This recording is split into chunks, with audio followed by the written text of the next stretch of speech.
Hi there, everyone. I wanted to spend 5 minutes in the Word with you today, and I want to get you thinking about this question. What is your primary concern when relating to your family? And I'll leave that word family general. It could be your extended family, it could be your immediate family that you live with, but what is your primary concern when relating to them? Maybe this pandemic time has given you more time with your family as a lot of activities have been closed and haven't been able to you haven't been able to participate in those things and go everywhere. Maybe this time has been a time where you've connected via some video messaging app with extended family, or maybe you had time over Memorial Day with your family in person. We did. But what is your primary concern as you're getting into those moments and as you're having those relationships? What is your primary concern? Maybe it's just having fun. And you just want to make sure everybody's having fun and enjoying their time, and families are meant to be enjoyed, and so that's what you're going for. Maybe it's maintaining tight-knit relationships because family lasts forever and you got to know who has your back. Maybe out of that it's keeping the peace and making sure everybody's happy and everybody has what they want and nobody's fighting with one another. Or maybe it's making sure that others don't infringe on your peace. I know I've struggled with that in the past, making sure that my family isn't getting in the way of my peace. Maybe it's making sure everyone is safe and healthy, and you're just trying to keep them close and keep them safe and make sure that they don't get sick, make sure that they don't risk anything. Parents, maybe it's making sure your kids have a good education and can get into a good college or get a good job, or at least don't mess up society. Maybe you just want to have good kids, well-rounded kids.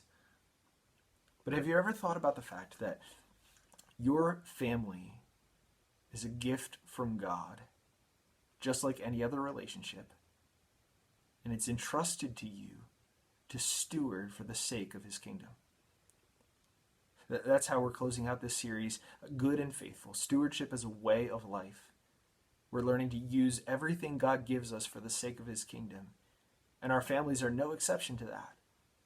He gives us our families for the sake of His kingdom. I think we see this so clearly in Psalm 127. It's part of our reading plan this week, and so let me read it for you. Psalm 127, unless the Lord builds the house, those who build it labor in vain. Unless the Lord watches over a city, the watchman stays awake in vain. It is in vain that you rise up early and go late to rest, eating the bread of anxious toil, for He gives to His beloved sleep. Behold, children are a heritage from the Lord, the fruit of the womb a reward. Like arrows in the hand of a warrior are the children of one's youth. Blessed is the man who fills his quiver with them. He shall not be put to shame when he speaks with his enemies in the gate. So this is called a Psalm of Solomon. And that makes us think of two things. First of all, the wisdom of Solomon. And then second of all, the house that Solomon built, the temple. And this, the header of this psalm tells us that it was a song of ascents, which means that it was used as the Israelites went up on their pilgrimage to Jerusalem and went up to the temple to worship. And here you have families and generations gathered together, walking together, singing this psalm on their way to worship God in the holy temple. And so verse 1 just has all sorts of imagery then. Unless the Lord builds the house. That could be a house that you live in. It can be the temple itself. It can also be the family and the heritage and the generations in which you live. And unless the Lord is the primary worker and the primary aim, the primary pursuit of your family, and you think about all these families walking together to worship the Lord, unless He is the primary worker and the primary goal, it's all in vain. Unless the Lord watches over the city, the watchman stays awake in vain. We can try so hard to keep our families safe. And just like a watchman would have been perched on the walls of Jerusalem as they walked up, and this psalm is towards the end of the Psalm of Ascents, and so they would have They would have been seeing this watchman as they approached. And unless the Lord is the one keeping safe, unless the Lord is the one protecting, then it's all in vain. It is in vain that you rise up early and go late to rest, eating the bread of anxious toil. We often think we got to have food on the table for our families. We got to keep working, sacrifice sleep, sacrifice time with our kids, sacrifice time as a family for the sake of feeding them and making sure that they have what they need and that they're healthy. But unless we're going to the Lord and seeing Him as the provider,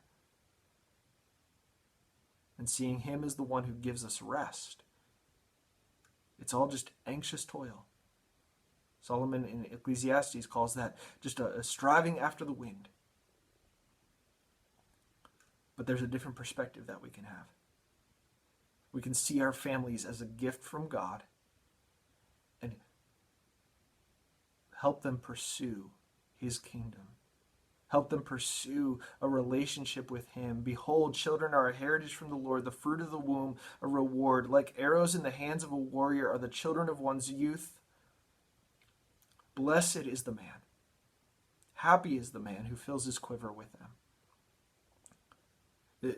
The family is a gift of God. Arrows to shoot out toward God's kingdom purposes, to lead toward God's kingdom purposes. Again, just picture that family on a pilgrimage to Jerusalem, worshiping God in the temple. We don't go to the temple anymore. We get to worship God where we are. We get to worship God as the people of God, together as His temple, a family of families. And there's blessing there, there's happiness there, there's joy there. Seek first the kingdom of God, and all the things that we need for us and for our families will be given to us. Our Father in heaven, hallowed be your name. Your kingdom come, your will be done on earth as it is in heaven. That's what we're seeking. In every family, may that be your pursuit this week. How will you seek His kingdom as a family this week? How will this pandemic be a time that is remembered by your kids and by your family as seeking the kingdom of God? Consider it carefully and then follow His ways. You are loved.